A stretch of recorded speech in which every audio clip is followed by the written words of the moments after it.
Pour exemple de fois, je reçois sur ce plateau un homme de Dieu qui n'est plus à présenter. Il était là récemment. Il nous a parlé de l'enlèvement. Il s'appelle le pasteur Jules Kwame, responsable de la cellule de prière La Voix de l'Éternel, située à Abidjan, Cocody, précisément Faya. On reviendra pour les contacts. D'abord, on lui dit shalom. Shalom, homme de Dieu. Bonjour Madame Laure, que Dieu vous bénisse. Amen, amen. Ben, on va pas compliquer les choses, hein, juste Marcel et puis bon, c'est bon. Hein. Donc voilà, tout simplement. Alors ce matin, on est là pour parler de l'idolâtrie, n'est-ce pas? Oui, on est là pour parler de l'idolâtrie ce matin. Et la première question qu'on va poser, c'est qu'est-ce que l'idolâtrie? Ok, merci Marcel, autant pour moi. Voilà. On va essayer de définir un peu l'idolâtrie. D'accord. Pour définir l'idolâtrie, on va parler d'abord d'un autre mot qui est dans l'idolâtrie, qui est l'idole. D'accord. Voilà. Il faut dire que l'idolâtrie, d'abord, c'est le culte des idoles. Donc, qu'est-ce qu'une idole? C'est ça que nous allons définir. Une idole, c'est une image, une représentation d'une divinité, adoration. Voilà. C'est une personne qui est l'objet d'une admiration passionnée. Si vous, par exemple, vous devenez une admiration très passionnée pour moi, automatiquement, on va s'en dire que vous devenez mon idole. D'accord. Donc, on va dire qu'une idole, c'est la représentation par image, la sculpture ou autre moyen d'une personne, d'un animal ou d'une créature quelconque, afin d'en faire un objet d'adoration, soit aussi l'habitat même d'une divinité. Voilà. Alors, qu'est-ce que l'idolâtrie maintenant? L'idolâtrie, c'est tout culte qui est voué à une idole. Autant pour moi. Voilà. Quand on fait un culte à une idole, à une statue, à une image, à une créature quelconque, nous sommes en train de faire l'idolâtrie. L'idolâtrie aussi, il faut dire, c'est la passion que l'on porte à quelqu'un. Quand on a une passion démesurée pour quelqu'un, pour quelque chose, un engouement, une folie, une inclination très vive pour une personne, alors cette personne devient notre idole. Nous sommes en idolâtrie déjà. D'accord. Voilà. Alors, concernant l'idolâtrie, est-ce que la Bible en parle? Oui, la Bible parle de l'idolâtrie. D'accord. Je ne sais pas si on peut lire. Hein. En Jésus 24, verset 2, par exemple, vous allez voir que l'histoire de Jacob avec son beau-père Laban, lorsque Jacob a eu ses deux femmes et qu'il partait, Laban l'a poursuivi. Et Laban a réclamé ses idoles. Laban a dit que Jacob a volé ses idoles. Donc déjà, on voit que déjà même dans l'histoire même de la Genèse, déjà des peuples utilisaient des idoles, pratiquaient l'idolâtrie. Et lorsque nous regardons, le 24, Genèse 24, c'est l'histoire d'Abraham. Pour Laban, c'est en Genèse 31. Alors déjà, lorsque Jésus parlait au peuple dans son livre, Jésus 24, il a dit au peuple que le père d'Abraham était un idolâtre. Amen. Ça veut dire que la famille, l'origine d'Abraham, c'est un peuple idolâtre. Ça veut dire que l'idolâtrie était déjà pratiquée déjà très loin, avant même notre époque. Les Cananéens, le peuple que Dieu a chassé devant Israël, était aussi un peuple très idolâtre. Voilà, c'est ce qu'on peut dire déjà. Donc dans la Bible, c'est déjà pratiqué. Quand nous venons aussi dans le Nouveau Testament, vous allez voir que c'était pratiqué. Parce que Paul va commencer à donner des avertissements aux chrétiens qui vivaient dans les milieux païens pour leur dire non, de s'abstenir, de se séparer de toute idolâtrie. À Éphèse, par exemple, il y avait l'idolâtrie, ces statues de l'Astarté, la déesse Diana, qui étaient faites, que les gens adoraient, que les gens vénéraient. Donc déjà, dans le Nouveau Testament aussi, il y a l'idolâtrie qui est évoquée. D'accord. Voilà. Alors, quelle est la position de Dieu face à l'idolâtrie? Alléluia. C'est là maintenant qui est la question. Parce que l'idolâtrie, comme on l'a défini, d'autres personnes aujourd'hui prêchent et disent des choses qui sont totalement fausses. On entend les gens dire, ça y est dans la Bible. Excusez-moi, je suis beaucoup énergique quand je parle. Voilà, ils disent, ça y est dans la Bible. Donc, dès que ça y est dans la Bible, ça veut dire que Dieu est d'accord. J'ai entendu quelqu'un dire, en parenthèse comme ça, un jour, non, on peut marier plusieurs femmes. Les gens me demandent, mais pourquoi il dit ça est dans la Bible? Comme l'idolâtrie aussi est dans la Bible, quelqu'un va aller dire, ah bon, c'est que Dieu veut. On va voir ensemble, on va lire un texte pour voir qu'est-ce que Dieu pense exactement de l'idolâtrie. Tout à fait. On prend Exode 20, verset 4 à 5. D'accord. Voilà, je suis là et je fais la lecture. Tu ne te feras point d'image taillée, ni de représentation quelconque des choses qui sont en haut dans les cieux, qui sont en bas sur la terre, et qui sont dans les eaux plus bas que la terre. Tu ne te prosterneras point devant elles, et tu ne les serviras point. Car moi, l'Éternel, ton Dieu, je suis un Dieu jaloux qui punit l'iniquité des pères sur les enfants jusqu'à la 3e génération et à la 4e génération de ceux qui me haïssent. Amen. Alors, on ne va pas reprendre ce test. Dès que tu lis ce test, automatiquement, la position de Dieu est claire.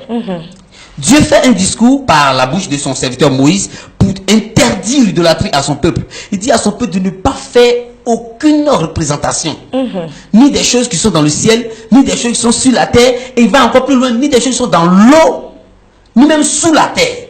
Parce que Dieu, dans sa connaissance infinie, savait déjà que le peuple allait être poussé par séduction que le diable allait faire, à faire des représentations des choses qui sont en haut.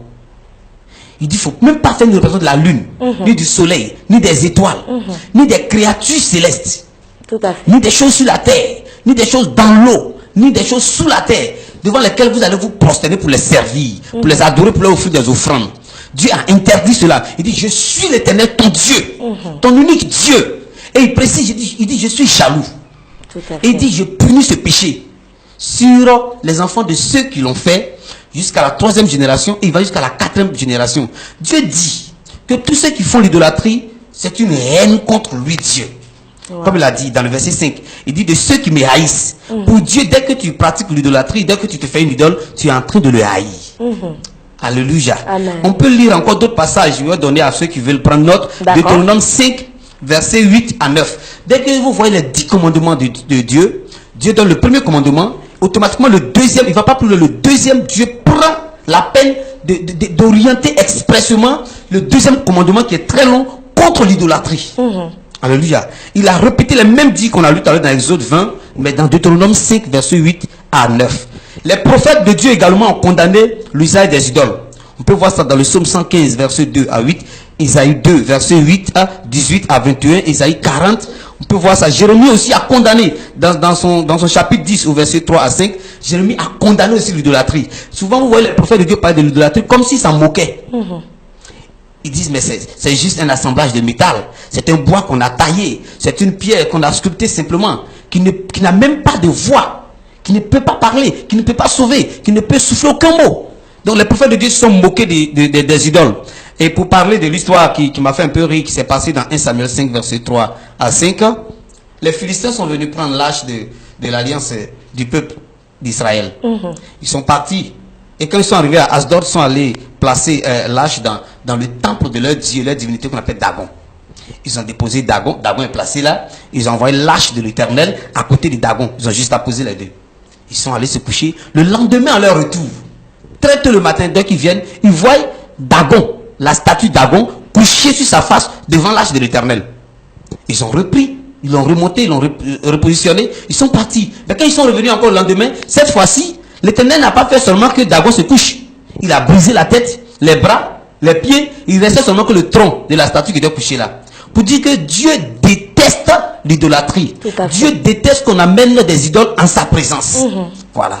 Pour ne pas aller trop loin, voici la position de Dieu par rapport à l'idolâtrie. Et si nous venons dans le Nouveau Testament, parce que d'autres vont dire que c'était avant. Dans le Nouveau Testament, vous allez voir que quand on prend le livre de Actes 4, verset 12, et peut-être que je vais un peu trop vite, vous allez voir que dans Actes, d'abord 15, verset 29, vous allez voir que Pierre va sensibiliser les chrétiens. Et je dis Pierre, Paul, va sensibiliser les chrétiens qui étaient dans les peuples païens, dans le milieu païen. Il va les sensibiliser. Il va dire, c'est vrai que les peuples païens adorent avec des statues. Mais vous, abstenez-vous de toute idole. Franchement. Voilà. Voici un peu la position de Dieu par rapport à l'idolâtrie. Dieu par rapport à l'idolâtrie. Il déteste l'idolâtrie. C'est formel. Hein, c'est formel. Là, tout au long de la Bible, parce qu'on a parcouru là l'Ancien et le Nouveau Testament. Hein. Mais il y a une dernière question qui revient, hein, homme de Dieu. Voilà, c'est de savoir aussi, est-ce qu'il existe d'autres formes d'idolâtrie à part le fait de tailler des bois, de sculpter, on va dire, un métal. Parce qu'il y a certaines personnes qui disent, bon, moi, je ne suis pas idolâtre. Pourtant, il y a l'idolâtrie, du moins ce qu'on pratique aussi. Donc avec vous, on veut savoir toutes les autres formes d'idolâtrie. Dans la définition tout à l'heure, nous avons dit que l'idolâtrie, c'est aussi une passion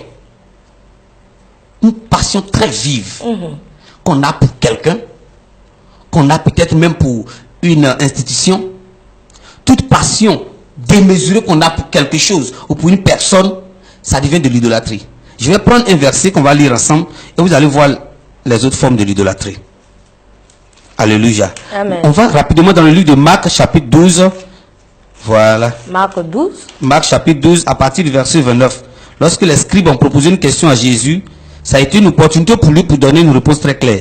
Jésus parle, dit, Jésus répondit, voici le premier. Il lui a demandé quel est le plus grand des commandements.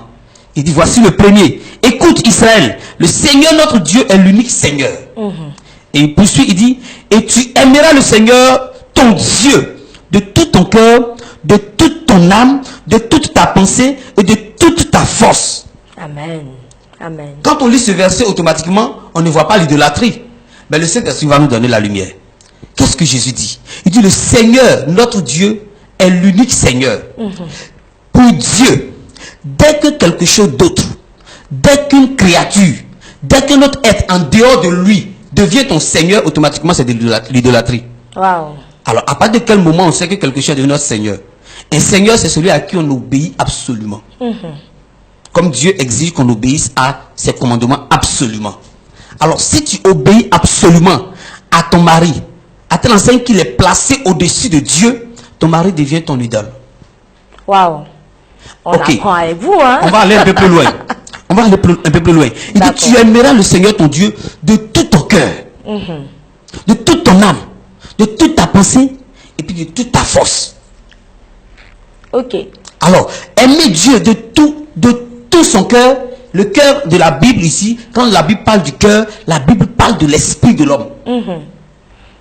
Là, la régie nous fait signe qu'il n'y a plus beaucoup de temps, mais je vais va aller très rapidement. Alors, voilà. si tu peux aimer quelque chose, si quelque chose peut occuper ton esprit, occuper tes pensées, occuper ton âme, c'est le domaine des émotions, des sentiments. Occuper ta force. La force, on va parler de la force physique, on va parler de la force financière, tout ce qui nous donne la capacité de pouvoir faire quelque chose. Si quelque chose peut occuper ça en dehors de Dieu, automatiquement c'est de l'idolâtrie.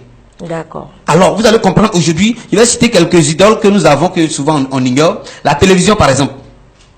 Je parle de ça parce que j'en parle très souvent à ma réunion de prière. Les chrétiens peuvent éviter de venir à l'église, peuvent refuser de venir à l'église parce qu'ils doivent regarder des feuilletons. Ou des matchs de football, hein, c'est pas seulement les, oui, les feuilletons. J'arrive. Alors, les feuilletons sont devenus maintenant aujourd'hui des idoles. Parce que ça occupe tout le cœur, ça occupe toute la pensée d'un chrétien. C'est une idole. Le football, par exemple, là-bas, on n'en parle pas. D'autres s'identifient à des stars. Jésus-Christ veut que lorsque tu te lèves du matin jusqu'au soir, ce soit à lui seul que tu penses dans tout ce que tu fais. Quand tu es au travail, tout ce que tu fais, il veut que ce soit lui qui soit ta motivation principale. Mais lorsque du matin au soir, tu ne penses qu'à Cristiano Ronaldo, tu ne penses qu'à Lionel Messi, et que pour un joueur, il y a une passion qui peut te pousser à te battre, c'est ton idole. Alléluia. Il y a beaucoup de choses à dire, peut-être que le temps ne nous permet pas. Il y a aussi la gloire, la puissance, qui peuvent être des idoles pour les gens. Les gens ont tellement cette quête de puissance et de gloire. C'est des gens qui aiment tellement l'honneur, partout ils veulent qu'on les honore. Oui, ça on a assisté à ça. Moi, j'ai vu un pasteur devant qui des fidèles se sont mis à genoux, qui ont fait une haie pour qu'ils puissent passer. Mais là, il faut dire que j'étais choqué. Ça, je vais pas du tout de la personnalité. Ce pasteur devient lui-même sa propre idole. Parce qu'il est tellement rempli de lui qu'il n'est plus rempli de Christ. Je ne vais pas le juger, hein, parce que je ne le connais pas. Voilà. Donc, il y a aussi la convoitise. Tout à fait. Voilà, il y a la gloutonnerie. Il y a des gens qui leur disent, non, quand jeûner, il ne peut pas jeûner de 6h à 8h. Parce que la nourriture est très importante pour lui. La nourriture est devenue son idole. Alors, quand on regarde ce passage, on va dire que tu peux te reconnaître dans une idolâtrie, même si tu n'as pas une statue, même si tu n'as pas des amulettes, mais si tu vois que quelque chose occupe tellement ton cœur, tellement ton esprit, tellement ta pensée en dehors de Dieu, c'est dans l'idolâtrie. Merci, homme de Dieu. Avec vous, on avait beaucoup de choses à dire aujourd'hui. Hein. Le temps n'a pas été suffisant pour qu'on puisse décortiquer, mais je pense qu'on a retenu l'essentiel. Hein. Abstenons-nous de toute forme d'idolâtrie. Le Seigneur nous veut, on va dire, il veut que nous soyons toujours connectés à lui, que nous l'ayons dans nos pensées toute la journée, 24 heures sur 24.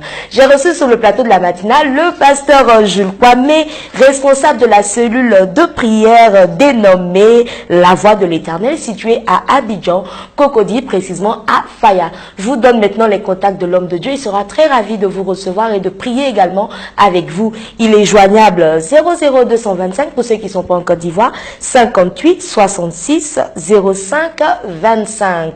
Il faut appeler l'homme de Dieu, hein, soyez très nombreux à l'appeler. On vous dit merci homme de Dieu et puis on prend rendez-vous pour demain, c'est bon? Ok, merci Marcel, que Dieu vous bénisse. Amen. Là nous allons raccompagner le pasteur Jules Kwame.